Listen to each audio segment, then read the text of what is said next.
Zimbabwe विरुद्धच्या 72 रन्सच्या विजयानंतर आता आपले नशीब आपल्याच हातात आहे। सध्याच्या पॉइंट्स टेबलवर नजर टाकली तर दक्षिण आफ्रिका 4 गुणांसह आधीच सेमीफायनलमध्ये पोहोचले। आता उरलेली एक जागा भारत की वेस्ट इंडिज, काय सांगते समीकरण आणि आपल्या सेमीफायनलमध्ये कोणाशी भिडणार आहोत सगळं सांगते या व्हिडिओत। 1 मार्च कोलकाताचं ईडन गार्डन आणि समोर आहे वेस्ट इंडिज।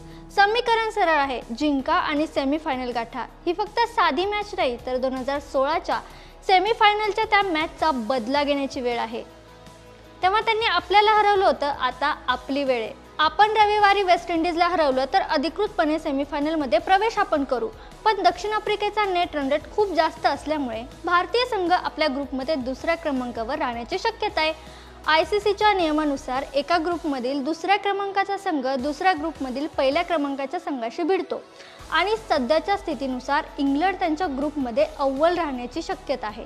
म्हणजे जर सर्व समीकरणे अशीच राहिली तर 5 मार्चला मुंबईच्या वानखेडे स्टेडियममध्ये भारत विरुद्ध इंग्लंड अशी हाय व्होल्टेज सेमीफायनल आपल्याला पाहायला मिळेल। टीम इंडियाकडे 2022च्या सेमीफायनलमधील पराभवाचा बदला घेण्याची संधी असेल।